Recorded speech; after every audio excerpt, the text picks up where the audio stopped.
Dari jumlah bulan yang 12 itu Allah jelaskan minha arba'atun hurum. Ada 4 bulan yang disebut bulan yang dihormati, bulan yang disucikan, bulan yang diharamkan. 4, 3 bergandengan, 1 agak terpisah. Yang bergandengan itu Rajab, Sya'ban, Ramadan. Yang agak terpisah itu Muharram. Ini 4 bulan yang dihormati disebut Ashhurul Hurum. Saudara-saudara, Muharram ini salah satu dari 4 bulan yang istimewa. Kenapa? Banyak peristiwa besar yang terjadi di bulan Muharram. Hampir semua nabi dan rasul berkaitan dengan Muharram ini. Hampir semua nabi dan rasul. Kita akan kutip beberapa saja dalam konteks kekinian. Pertama, Allah menerima taubatnya Nabi Adam pada hari ke-10 bulan Muharram. Adam itu bapak moyang kita. Dosanya 1, makan buah khuldi, dikeluarkan dari surga. Kita dosanya banyak, kepengen masuk, enggak nyambung. Hai Adam, dari tidak ada kamu saya adakan. Saya perintahkan tinggal di surga. Merasa sepi sendirian, saya ciptakan Siti Hawa supaya kamu tenang. Kamu boleh nikmati semuanya. Ini boleh, itu boleh, ini boleh, itu boleh. Makan, makanlah yang kau mau. Minum, minumlah yang kau suka. Pakai, pakailah yang kau senang. Satu yang saya minta, jangan dekati pohon khuldi. Itu kau tidak sanggup, keluar. Diusir dari surga. Sujud Nabi Adam, kata riwayat 40 tahun sujud, membaca Rabbana zalamna anfusana wa illam taghfir lana wa tarhamna lanakunanna minal. Itu namanya istighfarnya Nabi Adam. Istighfar itu kan mengucapkan astagfirullah, basmalah, membaca bismillah. Jangan kayak teman saya disuruh banyak-banyak baca istighfar, benar-benar dia baca istighfar, istighfar, istighfar. Bukan itu maksudnya. Nah, maka salah satu amalan yang sangat dianjurkan di bulan Muharram ini memperbanyak istighfar. Tidak ada orangnya yang tidak. Ayo jujur, ini yang kumpul di sini semua, ada nggak yang nggak punya dosa? Yang merasa nggak punya dosa, ayo ke depan. Ada? Tidak ada. Setiap kita, entah kecil entah besar, sengaja terlupa, pasti mempunyai yang namanya khilaf dan salah. Dan Allah Tuhan kita bukan Tuhan pendendam. Allah Tuhan kita Tuhan yang ramah dan rahmah. Manusia, dosamu banyak, tapi ampunanku lebih banyak. Salahmu besar, rahmatku jauh lebih besar. Kau sujud di hadapanku, aku bangga melihatnya. Kau menangis di hadapanku, aku senyum melihatmu. Kau berjalan menujuku, aku berlari menyambutmu.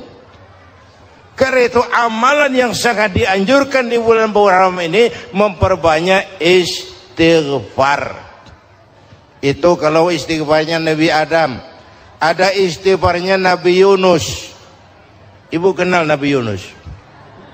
Di mana kenalannya? So tahu. Nabi Yunus itu ketika berdakwah kepada kaumnya yang bandel, memberikan peringatan, kalau kalian tidak mau beriman akan turun azab. Kapan Yunus? Akan. Kenapa mesti akan? Sekarang aja kalau mau saya tungguin. Kurang ajar betul ini umat. Akhirnya Nabi Nuh menghindar dengan perhitungan kalau azab tidak turun saya sudah jauh, meragukan janji Tuhan. Lalu naik kapal, dinaiki oleh Yunus, kapal mogok, dicari siapa biang keroknya ini, diundi ternyata Yunus, sampai 3 kali diundi, dibuanglah Yunus ke dasar laut, ditelan oleh ikan Nun atas perintah Allah. Telan itu Yunus, jangan pakai dikunyah, rusak urusan, telan saja, simpan di perutmu. Dibawa oleh ikan Nun ke dasar lautan. Itu yang oleh Quran dikatakan bertemulah 3 macam kegelapan, zulumatun salas, gelapnya tengah malam, gelapnya di dasar laut, gelapnya di dalam perut ikan. Itu namanya peteng, mbahnya gelap. Di perut ikan itulah Nabi Nuh sadar akan kesalahannya, meragukan janji Allah, meragukan janji Allah. Ia sujud di dalam perut ikan itu, membaca la ilaha illa anta subhanaka inni kuntu. Itu istighfarnya Nabi Yunus. Dibacakan istighfar begitu, ikan sakit perut, Pak. Di dasar laut kemana mau cari apotik? Dia naik ke permukaan, memuntahkan isi perutnya, Nabi Yunus keluar dengan selamat. Itu pun terjadi pada hari ke-10 bulan Muharram. Istighfar intinya itu. Itu amalan utama bulan Muharram, memperbanyak istighfar. Allah selamatkan Nabi Nuh dari bahtera banjir yang luar biasa 10 Muharram.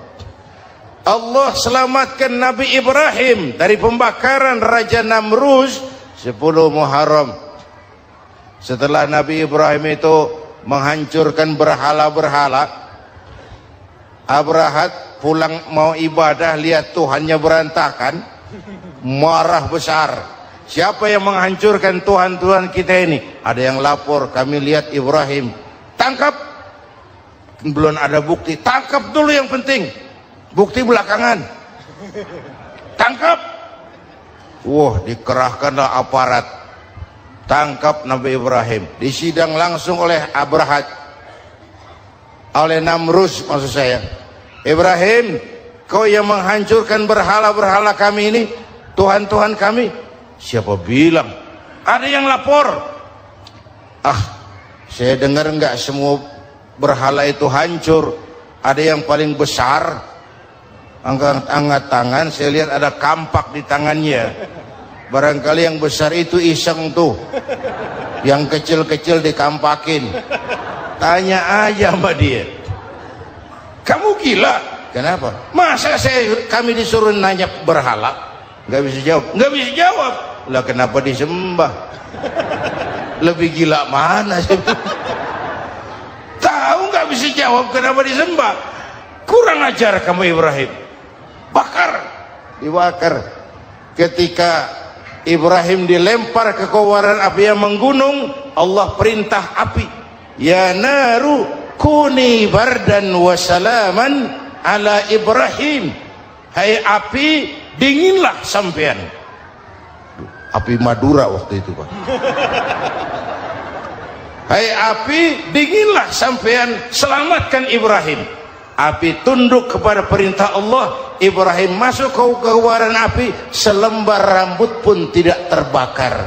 Kenapa? Apinya tunduk kepada perintah Allah. Kenapa? Karena Ibrahim orang yang takut kepada Allah. Api tunduk kepada perintah Allah. Kalau kita baca ayat itu, masuk ke api, mateng. Sudah hadirin yang saya muliakan, oleh karena itu selamatnya Ibrahim dari pembakaran Raja Namrus itu pun pada 10 Muharram, Yaumul Asyura, hari ke-10 dari bulan Muharram. Baik. Itu Ibrahim. Hadirin hadirat yang saya cintai, sebagian kecil tentang Nabi Adam, Nabi Ibrahim dan Nabi Yunus, tapi saya belum menceritakan tentang Nabi Nuh tadi. Mengulang kaji, Nabi Nuh salah seorang rasul yang masuk ulul azmi 5 besar. karena memang perjuangannya menggambarkan satu usaha yang ulet dan luar biasa. Beliau diberi umur 950 tahun, lalu berdakwah selama 900 tahun, sore, pagi, siang, malam, dapat pengikut tidak lebih 80 orang, rata-rata 10 tahun satu. Kalau saya minta berhenti aja jadi nabi, Pak. Ustadz mana masih mau buka pesantren 10 tahun buka pesantren, yang nyantri cuma satu. Pedagang mana yang masih mau dagang 10 tahun dagang yang beli satu. Pimpinan partai mana yang masih mau kampanye 10 tahun buka partai yang nyoblos satu. Bangkrut. Umatnya bandel, kurang ajar, durjana, bajingan, tengik. Umatnya Nabi Nuh ini kalau diceramahi telinganya ditutup dengan tangannya. Nabi Nuh akhirnya rekes, Tuhan, siang malam saya berdakwah kepada umat ini. Tiap kali saya sampaikan dakwahmu, mereka tutup telinganya dengan tangannya. Alergi dengar ceramah. Apa itu ceramah? Non profit. Saudara-saudara, jadi mau kamu gimana, Nuh? Sudah Tuhan, habiskan saja orang kafir. Nanti kalau punya anak, anaknya pun kafir lagi. Lebih baik bapak moyangnya sikat habis. Biasanya kalau bapak kalong, anak kampret. Bapak nyolong, anak nyopet. Fotokopi gimana aslinya? Hampir habiskan saja. Itu mau kamu, Nuh? Iya. Oke. Nanti aku turunkan banjir, Nuh. Buat kapal.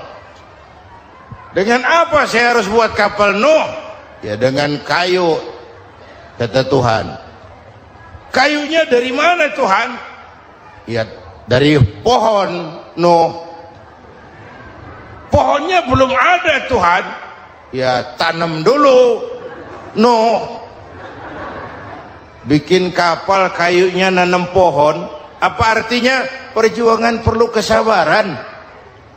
Sukses itu ada prosesnya. Nggak bisa simsalabim abracadabra lalu kita mau sukses.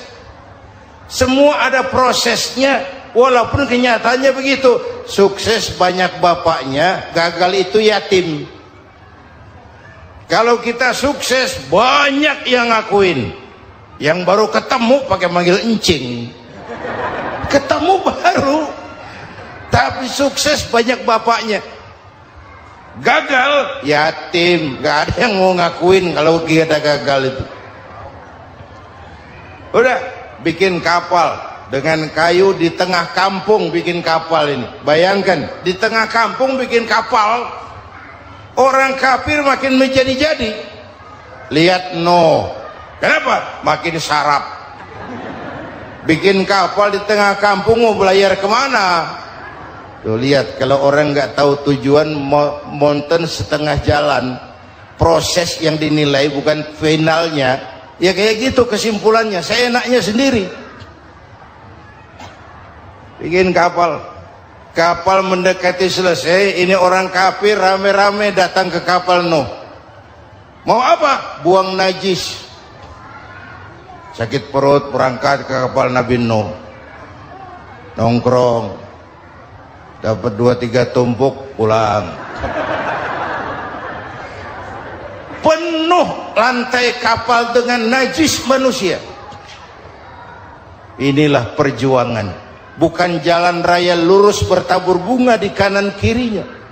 Banyak ondak dan duri, fitnah, caci maki, antipat, segala macam. Nuh. Ada orang tua dasar kafir, kurang ajar, sudah stroke berangkat juga ke kapal Nuh. Mau buang najis, pincang-pincang digotong orang.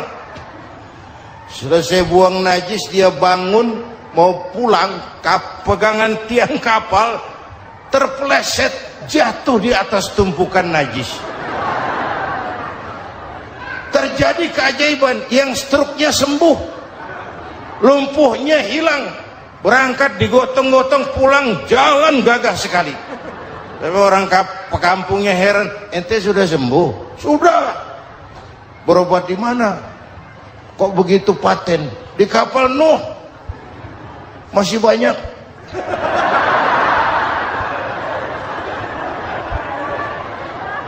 Yang berasa perlu obat bawa rantang, ambil bersih lagi geladak kapal itu. Sudah selesai Nuh? Selesai. Oke, kau orang yang beriman bersamamu, binatang serba sepasang, naik Nabi Nuh, naik orang beriman, naik binatang serba sepasang. Ini cikal bakal penyelamatan manusia, Pak. Naiklah orang beriman, sudah naik semua, Nabi Nuh kontrol. Ini contoh buat kita, kontrol. Sudah naik semua teman-teman, sudah. Pemimpin yang baik bukan cuma terima laporan di belakang meja. Laporan itu yang mana juga bagus. Sama juga kampanye yang mana juga merdu. Kalau aja yang dihitung. Pernah ada calon bupati kampanye janji, kalau saya berhasil kita akan banyak bangun jembatan di daerah kita. Orang ditanya, Pak, nggak ada sungai di kampung kita, Pak. Dia bilang, sungainya kita bangun sekalian. Udah kadung janji, mana pula orang mau bangun sungai ini. Saudara-saudara, kontrol. Jangan cuma tunggu laporan di belakang meja, semua laporan bagus. Ya Bu? Bu?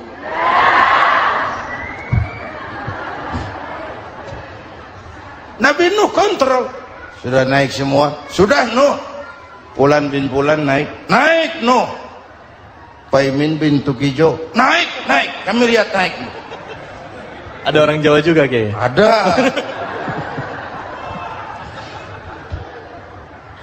Sudah kontrol. Kanan anak saya ikut nggak naik kapal? Kami tidak lihat itu Nuh. Kanan. Ini potret. Bapaknya aktif ke masjid, ibunya rajin ke majelis taklim, anaknya keleleran kemana-mana. Bukan di sini, di Prancis. Udah di sini insya Allah sama.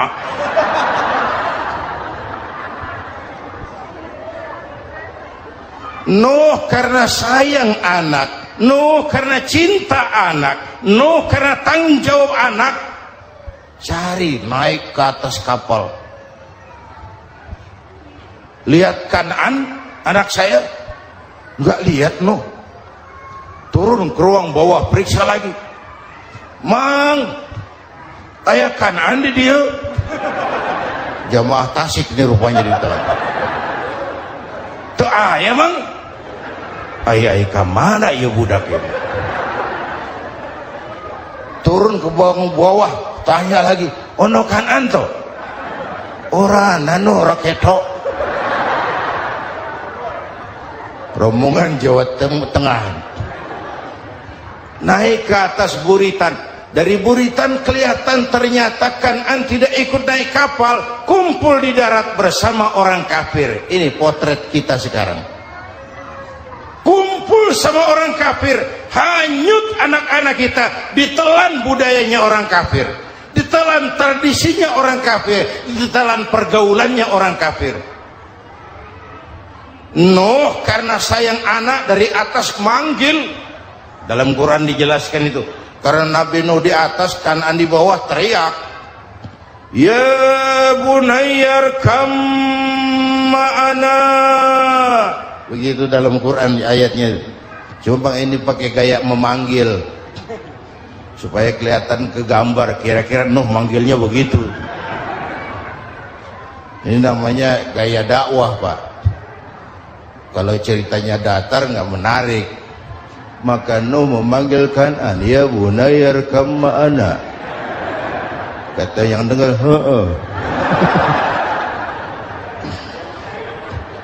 ini gaya orang manggil, ya bunayya arkam ma'ana. Kan'an, kesini nak, naik kapal sama papi. Kata Kan'an di bawah itu, enggak mau papi, John di sini saja. Kata Nuh, jangan nak, Allah sedang murka, akan turun banjir. Kalau datang banjir papi, sa'awi ila jabalin ya'simuni minal ma', saya akan naik ke gunung tinggi yang bisa menyelamatkan saya dari banjir. Kan'an naik ke gunung, gunung dihantam banjir, Kan'an mati sampai sekarang. Yang kelima, Nabi Musa, kisah Muharramnya ini lahir dalam kondisi yang sulit karena Fir'aun mimpi akan lahir seorang anak dari keturunan Bani Israel yang akan menghancurkan kerajaannya. Kata Fir'aun, sudah lahir belum anaknya? Belum. Kalau gitu mulai malam ini laki-laki dilarang bergaul sama istrinya. Semua perempuan hamil di bawah pengawasan negara. Mulai hari ini kalau lahir anak laki-laki terutama Bani Israel, penggal. Satpol PP disiapkan. Udah ada kayaknya. Ada. Patroli. Bayangkan, nah Fir'aun itu bikin undang-undang seenaknya sendiri. Apalagi merasa kekuasaannya dalam ancaman. Penguasa manapun kalau merasa dalam ancaman, panik. Padahal kekuasaan itu kayak harimau. Makin lama ditaiki, makin sulit turun. Kenapa? Karena macannya makin lapar. Naik terus capek, turun dimakan harimau. Serba sulit. Saudara-saudara, kalau kita mau belajar dari Pak Harto, saya melihat kekurangan Pak Harto cuma satu, terlambat berhenti.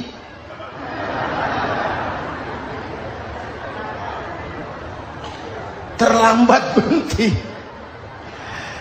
Di sekelilinginya banyak tukang jilat, tukang semir. Pak, kalau tidak ada bapak kami bagaimana, Pak? Saudara hadirin yang saya hormati, maka sering saya ingatkan, temanmu yang sejati adalah teman yang membuat kamu jadi benar, bukan teman yang selalu membenarkan kamu. Berapa banyak pejabat-pejabat hancur karena selalu dibenarkan oleh lingkungannya. Bapak benar, Pak. Bapak bijaksana, Pak. Itu tepat, Pak. Benar. Buang angin pun kata kelilingnya, oh Bapak sehat.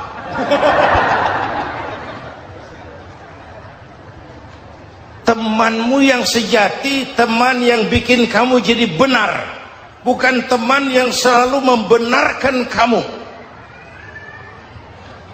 Bapak Ibu hadirin yang saya hormati, tapi kehendak Allah terjadi. Lahirlah Musa.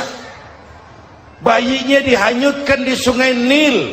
Bayi sudah menderita, dihanyutkan di sungai Nil. Dan akhirnya besar di lingkungan istana Fir'aun. Diriwayat oleh Ratu Aisyah, perempuan Fir'aun, setelah mulai berjuang, terjadilah itu. Musa dan pengikutnya dikejar oleh Fir'aun.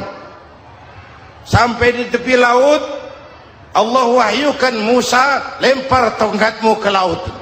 Dalam kondisi darurat, mukjizat tiada jalan. Kondisi darurat. Kalau tidak, mukjizat itu maunya Allah, bukan maunya Nabi. Nabi nggak kuasa, Allah yang mau. Tapi hidup Nabi bukan mukjizat, manusiawi. Tidak mentang-mentang ada mukjizat tongkat, tiap sulit main tongkat, nggak usah berjuang kalau begitu. Itu darurat menyelamatkan umat. Tongkat dilempar ke laut, laut terbelah. Laut terbelah. Itu secara visualnya bisa kita lihat dalam film The Ten Commandment. Udah nonton belum? Urusan nonton kalah sama Ustadz bagaimana sih? Ten Commandment, 10 firman Tuhan. Tekniknya bagus tuh. Bagaimana laut terbelah. Musa lewat. Fir'aun mengejar. Musa sampai di ujung sana. Fir'aun masih di sama tengah perjalanan. Laut nutup kembali. Laut menutup kembali. Fir'aun tenggelam. Cengap-cengap di lautan. Begitu nafas sampai di tenggorokan, Fir'aun sambil cengap-cengap itu, amantu bi Rabbi Musa wa Harun. Duh, kalau begini mah saya juga percaya sama Tuhannya Musa. Mereka mau jengkel, goblok loh. Terlambat sekarang. Tenggelamin terus. Modar. Musa selamat. Fir'aun mati. Jenazahnya, jasadnya terdampar di pinggir laut. Beberapa waktu kemudian ditemukan orang, dimumi, dibalsam, diawetkan. Itu sesuai janji Quran. Wa kadzalika nunajjika bi badanika litakuna liman khalfaka ayah. Kami selamatkan badan kamu agar jadi pelajaran bagi orang-orang sesudah kamu nanti. Janji Quran tepat. Janji itu 14 abad yang lalu. Jasad Fir'aun ditemukan, dimumi, diawetkan, dibalsam di bawah nama Pharao Ramses II. Sekarang tersimpan di Museum Negara di Mesir. Kapan-kapan nanti ibu main ke Mesir, mampir. Naik ojek paling berapa itu? Orangnya tinggi, hidungnya mancung, pokoknya pantaslah jadi Fir'aun. Selamatnya Musa di kejaran Fir'aun di ujung sana itu terjadi pada hari ke-10 bulan Muharram, yang oleh orang Nasrani diperingati dengan hari raya Paskah. Mereka melaksanakan puasa, mensyukuri nikmat keselamatan dari kejaran Fir'aun. Makanya kalau kita ikut puasa di bulan Muharram bukan mengikuti syariatnya Nasrani, salah. Karena Nabi mengajarkan, itu sumbernya. Bukan ikutan sama ibadahnya Israel. Tapi memang agama ini kan merupakan mata rantai. Datang Rasul baru melengkapi Rasul sebelumnya, datang Rasul baru melengkapi Rasul sebelumnya. Mata rantai yang berkaitan. Setelah Muhammad selesai, selesailah tugas Nabi dan Rasul. Selesailah misi Nabi dan Rasul. Tidak ada Nabi lagi sesudah Nabi Muhammad. Itu harga mati, titik. Gak ada kompromi. Siapapun sekarang ini nggak datang ngaku jadi Nabi, wajib tidak percaya. Wajib tidak percaya. Tapi kaitannya memang kita bilang Nasrani, orang bahasa Arab, bahasa Ibraninya Nazaret, Nasiroh, Nazaret. Itu beda dialek. Kita Daud, dia David.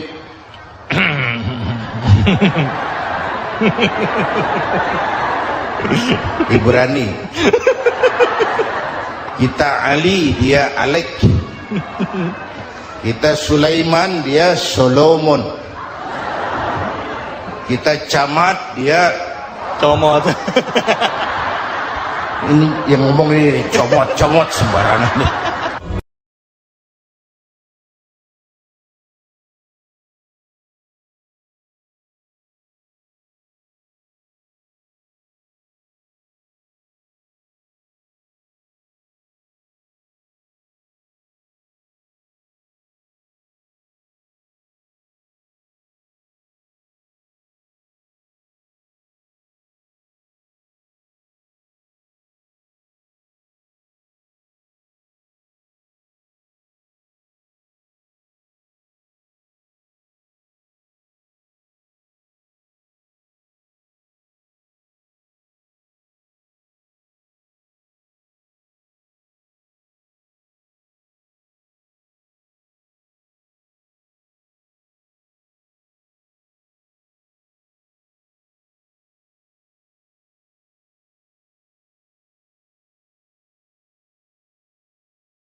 Assalamualaikum warahmatullahi wabarakatuh. Selamat malam sahabat semuanya yang beriman, yang budiman. Malam ini saya lagi bersama Muhammad Arsyad. Ini dia Muhammad Arsyad. Halo. Bukan, halo. Halo. Halo. Halo Gune. Halo Arsyad. Arsyad. Oh, Cik Ida ada yang masih. Oh, Cik Ida ada yang masih. Cika kun le. Halo, jamu ya. Boleh. Halo guys kun le.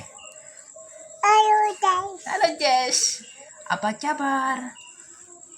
Jangan lupa subscribe kun le. Jangan lupa cek, subscribe. Like and share. Hello guys, lagu nih. Tiga tuh, hello guys. Jangan lupa subscribe.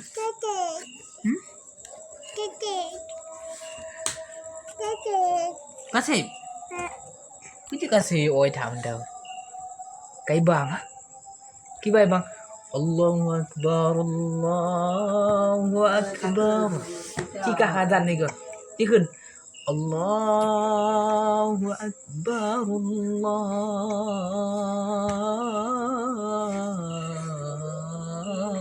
Akbar. Chile nih kok. Dengar tu lah. Asyhadu an la ilaha illallah